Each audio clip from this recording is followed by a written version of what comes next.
In 2014, when I published my popular article and video, Dinosaurs Never Existed, it was very difficult to find any good information on the subject.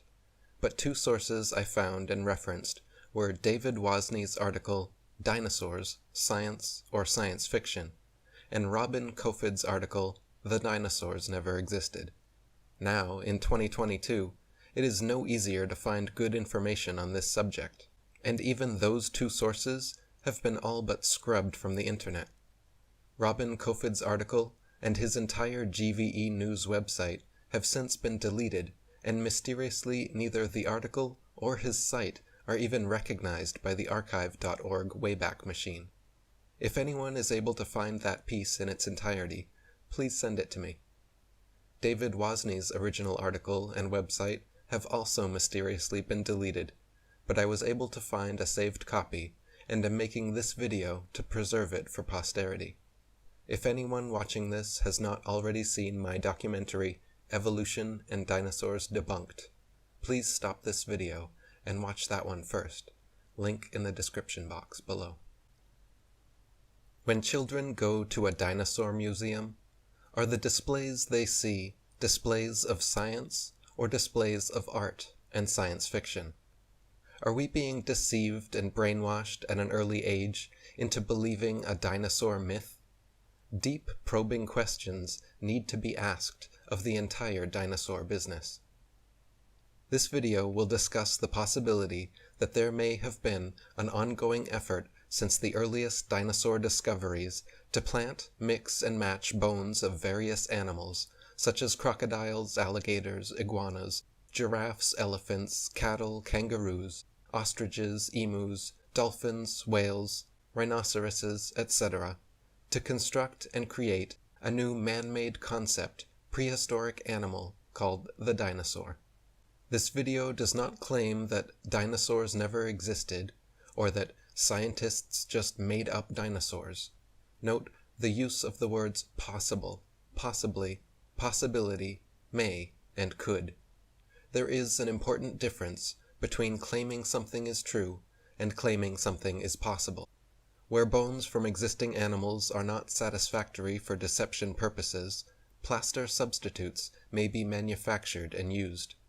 Some material similar or superior to plasticine clay or plaster of Paris would be suitable. Molds may also be employed. A 144-page book titled Make Your Own Dinosaur Out of Chicken Bones provides step-by-step instructions complete with detailed drawings and diagrams. What would be the motivation for such a deceptive endeavor? Obvious motivations include trying to prove evolution, trying to disprove or cast doubt on the Bible and the existence of God, and trying to disprove the young Earth theory. Yes, there are major political and religious ramifications. The dinosaur concept could imply that if God exists, he may have tinkered with his idea of dinosaurs for a while, then perhaps discarded or became tired of this creation, and then went on to create man. The presented dinosaur historical timeline could suggest an imperfect God who came up with the idea of man as an afterthought, thus demoting the biblical idea that God created man in his own image. Dinosaurs are not mentioned in the Hebrew Bible.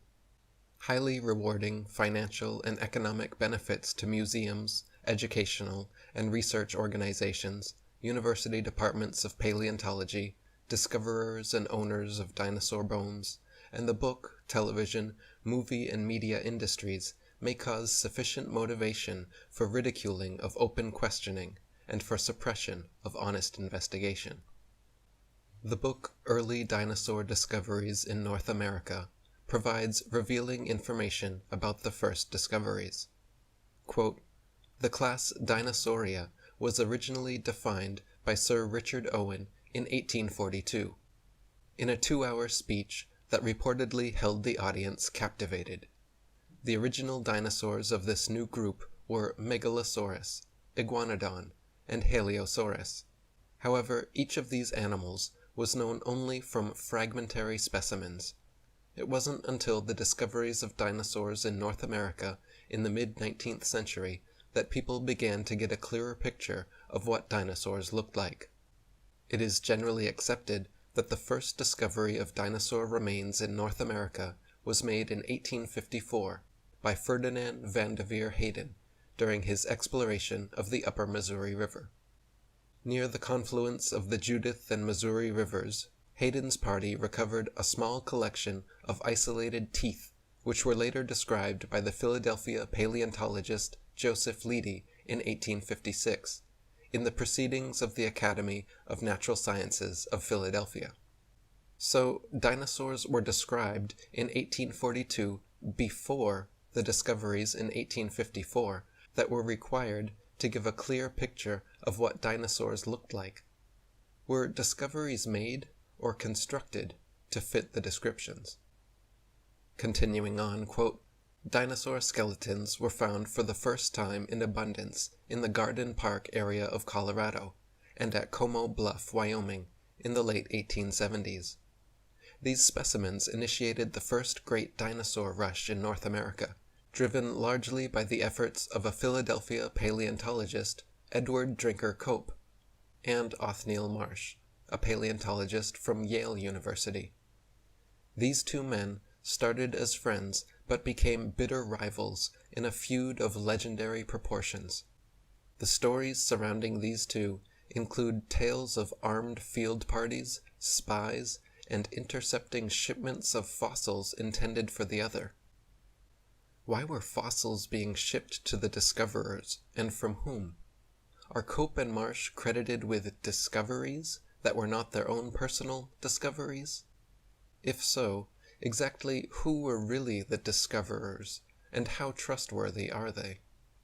Wayne Grady explains in his book The Dinosaur Project, quote, from Cope, Sternberg had learned cutthroat bone hunting. Cope and his arch-rival, Othniel Charles Marsh, professor of paleontology at Yale University, had been engaged in what have been called the Bone Wars throughout the 1870s and 1880s. It was a fierce scientific rivalry that entailed some of the most underhanded shenanigans in the history of science. But it also amassed stupendous collections of fossils. The second great dinosaur rush took place in the Badlands of the Red Deer River in southern Alberta. Dinosaur remains had been known from this region as early as 1884, but it wasn't until 1910 that this region became an active collecting area. It was here that the second great collecting rivalry took place between Barnum Brown of the American Museum of Natural History in New York and C.H. Sternberg of the Geological Survey of Canada. Why should various claims of people who engaged in, quote, some of the most underhanded shenanigans in the history of science be believed? Why were there no discoveries by Native Americans in all the years previous when they roamed the American continents?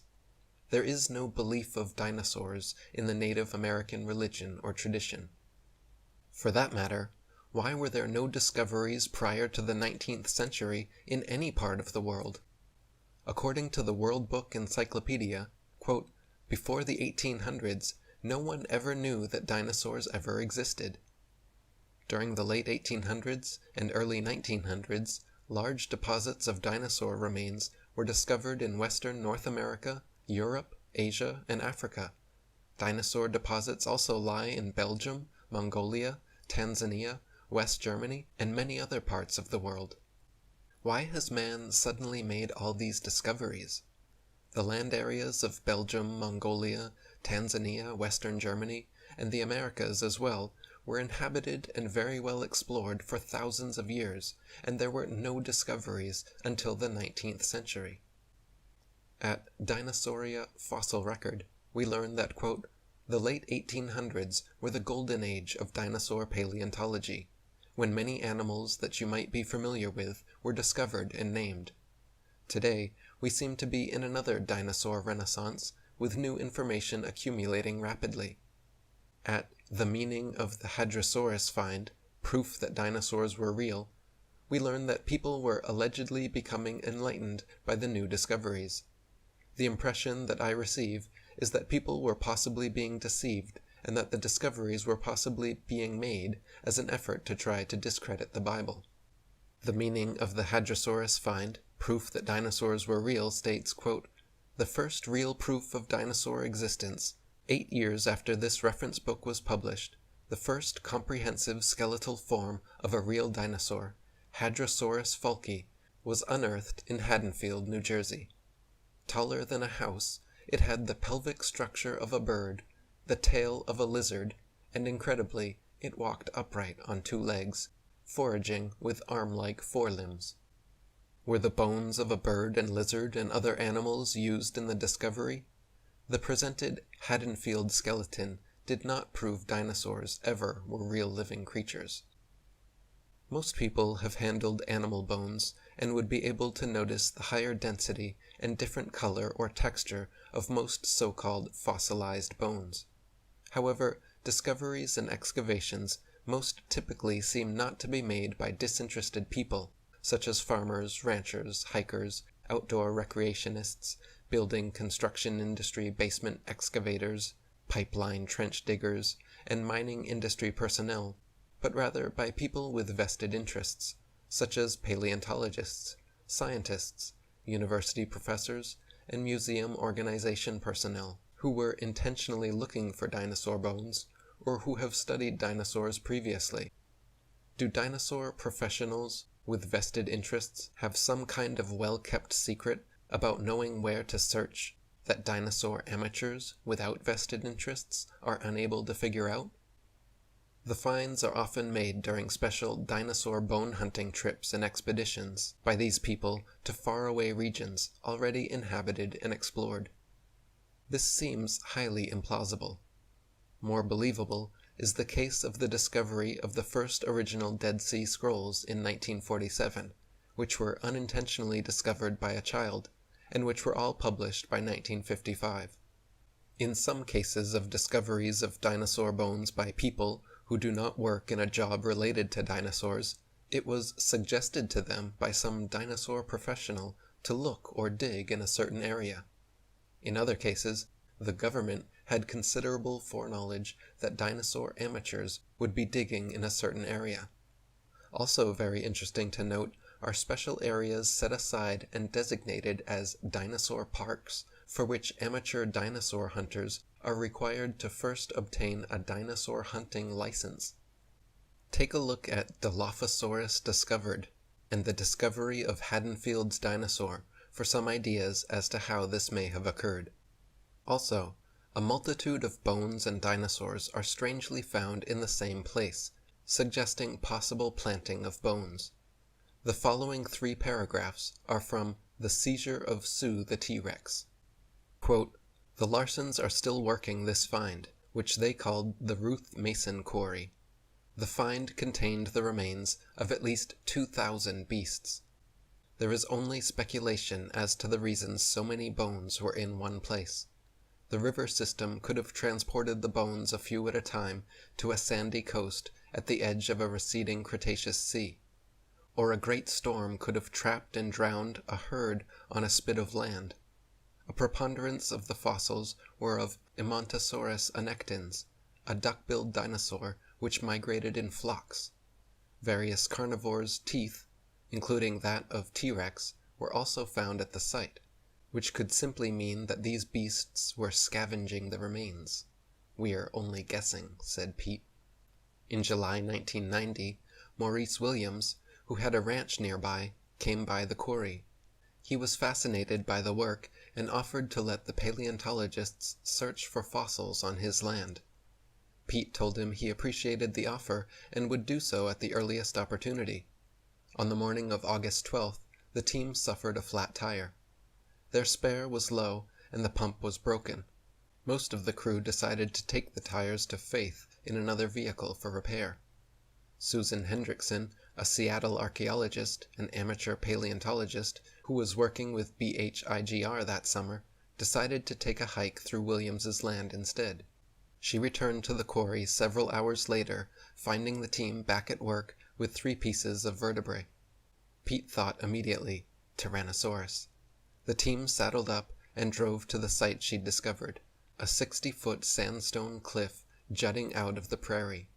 At about eye level, a huge femur, thigh bone, protruded, along with several other bones. Pete immediately sought out Williams, who said, "I've ridden by that place 100 times, never saw a thing."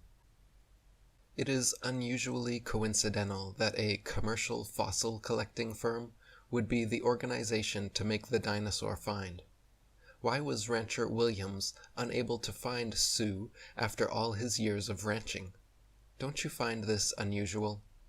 The article "T-Rex Bones on Sale for a Cool $12 Million" indicates that the business of being a commercial fossil collecting firm is potentially very lucrative. People who work for museums often seem to be the ones associated with the really prolific finds. A discovery in a remote area of Argentina is described, quote, "In November 1997, Dr. Luis Chiappe and Dr. Lowell Dingus went to Patagonia with an expedition team and discovered a nesting site that contained thousands of dinosaur eggs, including fossilized embryos and fossilized skin. The concentration of eggs was so intense and rich that in an area of roughly 100 yards by 200 yards, we counted about 195 clusters of eggs." Compton's Encyclopedia lists some prominent paleontologists and their prolific discoveries. Florentino Ameghino, 1854 to 1911, Argentinian paleontologist who described 6,000 fossil species excavated by his brother, Carlos, in Argentina, thereby establishing Argentina's reputation as a fossil-rich area. Briefly, head of paleontology at La Plata Museum, where much of his collection is displayed. Earl Douglas, 1862 to 1931, United States dinosaur hunter who, in Utah in 1909, found the fossil-rich beds now forming Dinosaur National Monument. Over his entire career, sent 350 tons of excavated dinosaur bones to the Carnegie Museum of Natural History, Pittsburgh. Finds of huge quantities of fossilized bones in one area, or by one or few people, goes against the laws of natural probability and suggests a possible concentrated planting effort. Floods, volcanic eruptions, and landslides scatter bones far and wide. Dinosaurs in herds or grouped together would not have all died at the same place unless there was some kind of extremely rare and unusual event, such as a sudden mass extinction. The number of dinosaurs that would have been in herds or grouped together at the time of some kind of sudden mass extinction event would have been very tiny relative to all the dinosaurs that are alleged to have ever lived. Dinosaurs, quote, "were the dominant terrestrial vertebrates for over 160 million years, according to Wikipedia, and the lifespans of individual dinosaurs are estimated to have been about 75 to 300 years, according to the book Walking with Dinosaurs. The number of dinosaur fossils extracted from the Cleveland Lloyd Dinosaur Quarry are listed in detail. More than 30 complete skeletons, 12,000 individual bones, and several dinosaur eggs have come from this prolific fossil bed. Over the years, bones have been taken from the quarry representing at least 70 different animals and 14 species. Cast and original skeletons assembled from these bones are on display in over 60 museums worldwide. About 147 million years ago, this area was a shallow freshwater lake with a muddy bottom. Plant-eating dinosaurs and the meat-eaters who preyed upon them occasionally became trapped in the mud. As the years passed, the skeletons of these animals accumulated until the site became a complex mix of bones. After the lake bottom dried up, it was covered with volcanic ash, and rivers and shallow seas deposited thick layers of sand and mud on top. Meanwhile, the bones fossilized.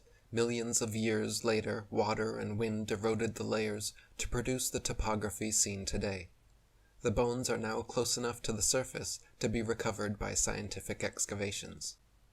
I have difficulty believing that so many clumsy dinosaurs became stuck in mud, and that circumstances are just so that all these bones are now on or near the surface of the earth. Why do we have so many dinosaur fossils, but few or none of the fossilized bones of many extant animals, such as the bison that roamed North America? Let's take a look at a description of how dinosaur bones are transported and prepared in the article Fossil Excavations, a Fossil Trail from Excavation to Exhibit. Quote, "We now commonly use strips of burlap soaked in plaster to jacket over our finds. After applying a tissue separator to keep the plaster from direct contact with the surface of the bone, the soaked burlap strips are laid onto our pedestaled fossil until they cover it in a half shell. The end result is a bone totally encased in a protective mummy-like field jacket and ready for safe transport. So preparers and transporters work with plaster all the time. Plaster lying around, therefore, does not draw questions or suspicion. Quote, through mold making and casting, we can totally fabricate limbs, ribs, vertebrae, etc. for the missing pieces of an articulated skeletal mount. Plaster, fiberglass, and epoxies are often and commonly used. In reconstruction work on single bones, small to large cracks can be filled in with mache or plaster mixed with dextrin, a starch that imparts an adhesive quality and extra hardness to regular molding plaster. We've also had success using epoxy putties. Large missing fragments can be sculpted directly in place with these same materials. Even fossils that are difficult, nigh near impossible to collect in the field are harder still to prepare in the lab. Specimens that take from a day to a week to remove from their beds of stone can require months or even years to clean, consolidate, repair, and reconstruct for study or display. This is an art and skill of the preparator, a term that appears to have first been used in North America. What exactly is taking months or years? Is the public being given altered versions of bones? What exactly is going on? Is this science or art and science fiction? Is the public being deceived? In The Changing Shape of Hadrosaurus folki, we learn of an iguana skull being substituted for the skull of a dinosaur on display. Was the public told at the time? What are we not being told today? The original reconstruction of Hadrosaurus folki featured a creature in a kangaroo stance, an animal that used its tail as a third leg. At the same time, while the excavated fossil was nearly complete, it lacked a skull. Because parts of its skeleton resembled those of an iguana, the skull of a modern iguana was used as a model for the skull created for the original display in 1868. That sculpted skull is currently still on display at the Academy of Natural Sciences in Philadelphia as a historical curiosity. In a museum reconstruction of some supposed past living creature, bones or fossilized bones from different types of creatures should never have to be knowingly mixed together in some public display of the reconstruction. Bones from modern animals should not be sculpted by someone and used in the museum reconstruction of some purported ancient creature. From elementary school curriculum, we learn that in elementary schools, they're teaching students how to make their own fossils and what paleontologists do. Do paleontologists make their own fossils too? The possibility exists that key dinosaur bones on display have been artificially modified through sculpture and carving. Bone sculpture is not an unknown human activity. Many cultures participate in creating man-made objects out of existing bones, totally unrecognizable from the original shape. Is the dinosaur industry a customer of this sort of business? Is it possible that dinosaur skeleton replicas are secretly assembled or manufactured in private buildings out of public view, with bones artificially constructed or used from a number of different modern-day animals? Why bother having any authentic original fossils at all if alleged replicas can please the public? Many displays and drawings of dinosaurs appear to be an absurdity, showing a two-legged animal that would be totally off balance, with the weight of the head and abdomen much greater than the weight of the tail, which is supposed to act as a counterbalance. Is the dinosaur industry a case of science trying to meet public desires or expectations? The movie Jurassic Park is an example of showing dinosaurs much larger than any current displays in museums. After the movie came out, it is interesting to note that many articles were written asking, "Is this possible?" I recall a report of dinosaur DNA being discovered preserved in amber, which later turned out to be false. At a description of Mill Canyon Dinosaur Trail, we learn of dinosaur tracks being given credibility. Do you not find it rather difficult to believe that erosion and weathering would not destroy prints that are allegedly millions of years old? Archaeopteryx, the ever-popular transitional form, is no real fossil evidence for evolution.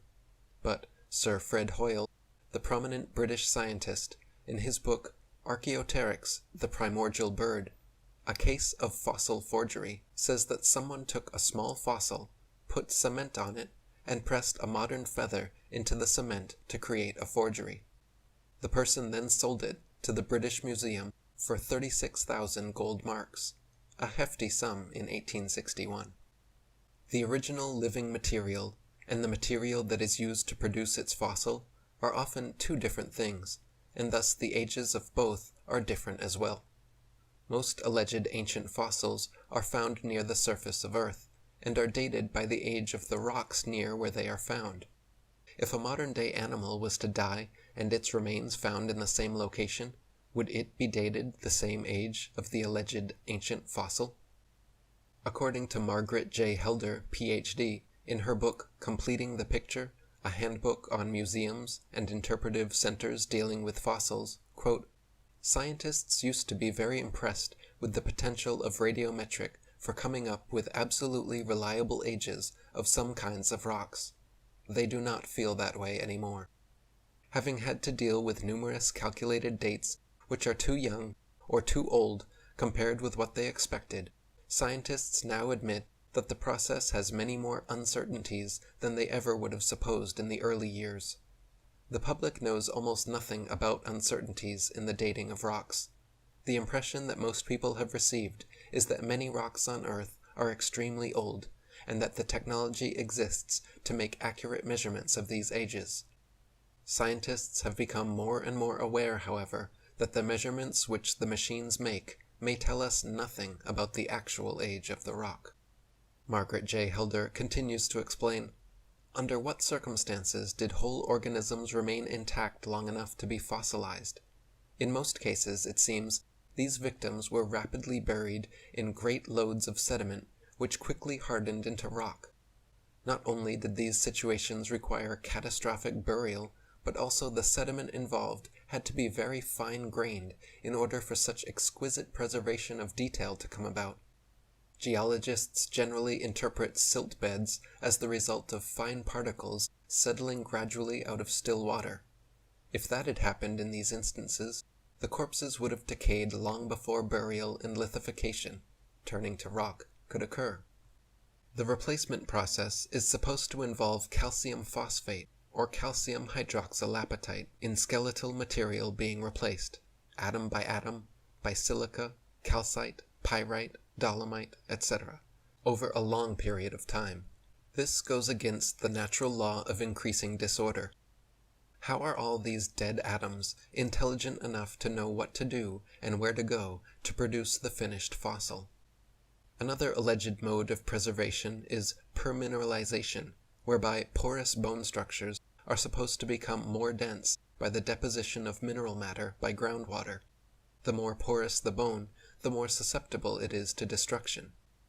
In Speed and Conditions of Fossilization, we learn that, quote, "Secondary mineralization, remineralization, leaching of bone mineral, and biologically induced mineralization begin very rapidly after the bone is exposed to the environment.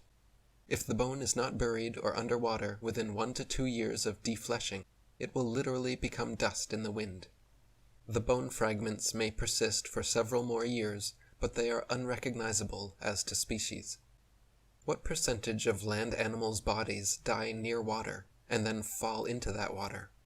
Hypersaline environments, in which carbonates are precipitating, favor bone remineralization and secondary mineralization. Saline environments are also good, but there the processes are slower. Are not dinosaurs supposed to have lived in a relatively non-saline freshwater environment? Inducing mineralization under ideal laboratory conditions is one matter, but completely different than real-world natural processes that tend to dissolve, not precipitate, bone mineral. Once the internal part of a decaying bone fills up with saline water from a sea, I am unaware of any reason why it should be a preferred location for mineral precipitation compared to the rest of the sea bottom. Fossilization is also discussed in Evolution versus Creation, where we learn that, quote, there are no fossils being formed today on a large scale like they did many years ago. When a fish dies, it doesn't sink to the bottom of the ocean and become a fossil. It merely decays and is eaten by other fish or animals. Even today, there is hardly a trace of the millions of buffalo that once existed, but were slaughtered all over the plains just a couple of generations ago. Some herds were big enough to cover a whole state. The book Dinosaurs and the Expanding Earth discovers the paradox between the dinosaur's size and lifestyle. Quote, the dinosaur's large size has presented paleontologists with an interesting paradox. Calculations of the structural dynamic stresses within the bones of the largest dinosaurs indicate that they were too large to move fast without injuring themselves. Contrary to this view is the fact that detailed biomechanical reconstructions indicate that they were agile, active creatures. Depending on the arguments used, a particular dinosaur can be reconstructed in two ways, slow and lumbering, or fast and agile, with both sides of the argument appearing equally valid. Dinosaurs and the Expanding Earth also discusses the structural dynamics of dinosaurs. Quote, one method of finding out more about dinosaurs is to study their structural dynamics. This method considers the loads and forces acting on the structure of their skeleton as they moved. The dinosaurs' structural dynamics indicates that the loads acting on their skeletons were much greater than that of present-day animals. In some cases, because of the dinosaur's large size, calculations indicate that the bones of the largest dinosaurs were likely to buckle and crack under their own immense weight. These calculations were responsible for promoting the idea that the dinosaurs must have moved very slowly to prevent sudden shocks to their skeleton. This idea of slow-moving animals does not agree with the biomechanical analysis of dinosaurs, which indicate that the dinosaurs were agile, active creatures. This is the paradox between the dinosaur's size and lifestyle. There is a simpler solution to these paradoxes other than having to reduce Earth's gravity. Some people point to Job 40:17 as evidence that dinosaurs are mentioned in the Bible. They state that only dinosaurs could fit the description of having a tail like a cedar. He moveth his tail like a cedar. The sinews of his stones are wrapped together. However, Bible translations other than the King James Version clearly reveal that alternative understandings are possible for what this verse is actually stating. He doth bend his tail as a cedar. The sinews of his thighs are wrapped together. Job 40:17 could be stating that the behemoth bends his tail with the same ease and speed that he bends a cedar tree, such as would be required in clearing land. Indeed, this is consistent with his strength and force, Job 40:16, and suggests his usefulness as being a beast of burden for man. God made the behemoth with man, Job 40:15. His tail sways like a cedar, the sinews of his thighs are close-knit. He makes his tail stiff like a cedar, the sinews of his thighs are knit together. Alternatively, Job 40:17 could be stating that the tail of a behemoth sways in the same manner that a cedar tree sways, or that the behemoth makes his tail as stiff as a cedar tree. The behemoth could very well be the elephant. The elephant is a beast of burden for man in that it is used to move tree logs, such as cedar logs, with its trunk and tusks. The elephant can move these logs around like it moves its tail. In India and some other Asian countries, elephants are used in the logging industry. An elephant can move a log that weighs 600 pounds. It lifts smaller logs with its tusks and holds them with its trunk. An elephant can knock down a tree 30 feet high that has a diameter of 2 feet. Elephants eat grass, shrubs, leaves, roots, bark, and branches. wild elephants drink up to 40 gallons of water daily. The Matthew Henry commentary on Job 40 concurs with the idea of the behemoth being the elephant. Since other logical explanations are available for what the behemoth is, other than the dinosaur, there is no requirement for Christians to consider the behemoth of Job 40 to be the dinosaur, or to even believe in dinosaurs. Petroleum is often referred to as fossil energy. However, Thomas Gold has claimed that hydrocarbons are found in many locations where a biogenic origin is improbable or impossible, such as in the Earth at great depths below any biological debris, and on asteroids, comets, the planets Jupiter, Saturn, Uranus, Neptune, Pluto, and their various moons such as Titan and Triton. Meteorites have been found containing coal, and polycyclic aromatic hydrocarbons, PAHs, are found in coal and petroleum. Numerous other arguments against a biological origin for petroleum exist, such as the claim that hydrogen-saturated hydrocarbons are unlikely to have been derived from any biological debris. A theory exists that petroleum is not a fossil fuel with a surface origin. Therefore, one could believe that the alleged past existence of dinosaurs, or the alleged past existence of any other ancient living material, is not necessary to explain the origin of petroleum. Dinosaur bones sell for a lot of money at auctions. It is a profitable business. There is pressure for academics to publish papers. Museums are in the business of producing displays that are popular and appealing.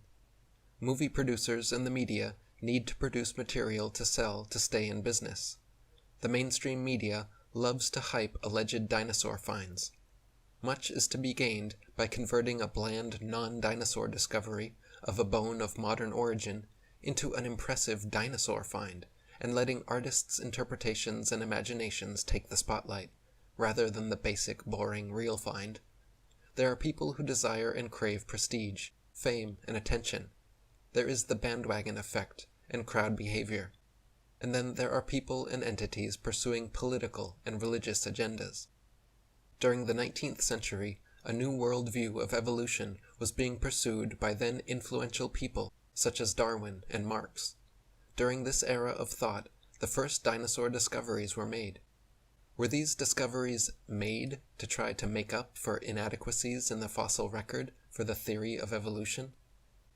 A history of evolutionary thought lists some of the influential people setting the stage for the evolution way of thinking.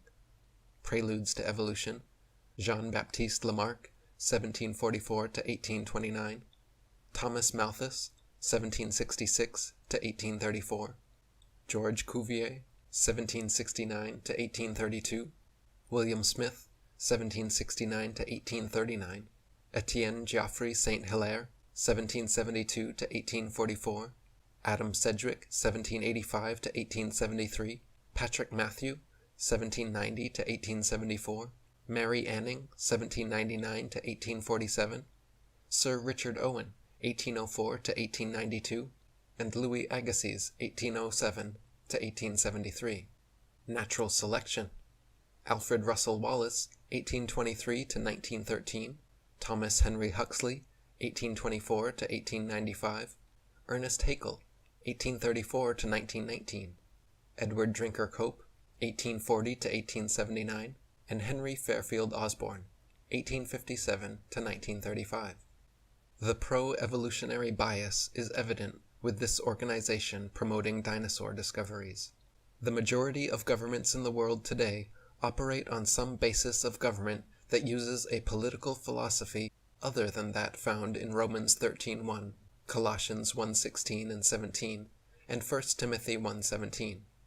As one example, the quote, "Government of the United States of America" is not in any sense founded on the Christian religion. According to Article 11 of the Treaty of Peace and Friendship, signed at Tripoli on November 4, 1796, and passed by the United States Congress, Article 6, Clause 2 of the USA Constitution states, "This Constitution and the laws of the United States, which shall be made in pursuance thereof, and all treaties made, or which shall be made, under the authority of the United States, shall be the supreme law of the land." State funding of organizations that promote the dinosaur concept could be considered strategic psychological warfare against a state that uses a Christian doctrinal basis for government, since the Christian Bible comes complete with the account of God's creation in the book of Genesis and the genealogy of Jesus. State-funded organizations claim that dinosaurs went extinct some 64 to 66 million years ago, while Christians claim that the Bible says the world is about 6,000 years old. According to Tom Demir, San Diego Natural History Museum, quote, "Fossils are the remains and/or traces of prehistoric life. The critical factor is age. Fossils have to be older than 10,000 years, the generally accepted temporal boundary marking the end of the last Pleistocene glacial event." As mentioned earlier, motivations for the possible invention of the dinosaur include trying to prove evolution, trying to disprove or cast doubt on the Bible and the existence of God, and trying to disprove the young Earth theory. The following issues raise red flags as to the integrity of the dinosaur industry and cast doubts as to whether dinosaurs ever existed. 1. Dinosaur fossilized bone discoveries having occurred only within the last 2 centuries and in huge, unusual, concentrated quantities going against the laws of nature and probability. 2. Dinosaur discoverers generally and most typically not being disinterested parties without a vested interest. 3. The nature of public display preparation calling into question the integrity and source of fossils and allowing for the possibility of tampering and bone substitution and the possibility of fraudulent activities on a systemic basis. 4.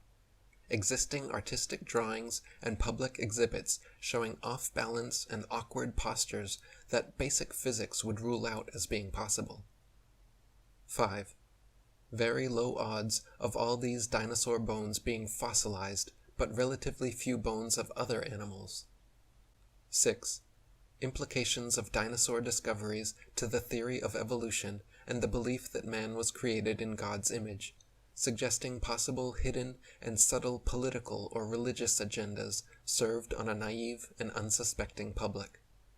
And 7. A lack of funding for organizations and people questioning or being skeptical of each and every discovery and public display. The possibility exists that living dinosaurs never existed. Mark 9:23 says, "Jesus said unto him, If thou canst believe, all things are possible to him that believeth." The dinosaur industry should be investigated, and questions need to be asked. I am unaware of any evidence or reason for absolutely believing dinosaurs ever were alive on Earth. The possibility exists that the concept of prehistoric living dinosaurs has been a fabrication of 19th and 20th century people, possibly pursuing an evolutionary and anti-Bible and anti-Christian agenda. The past existence of living dinosaurs has not yet been proven. Questioning what is being told instead is a better choice rather than blindly believing the dinosaur story. Issues should be carefully considered for the sake of good science. Timothy 6:20 says, "O Timothy, keep that which is committed to thy trust, avoiding profane and vain babblings, and oppositions of science falsely so called." The choice between believing the word of man, the evolutionists, or the word of God, the Bible, is a matter of faith.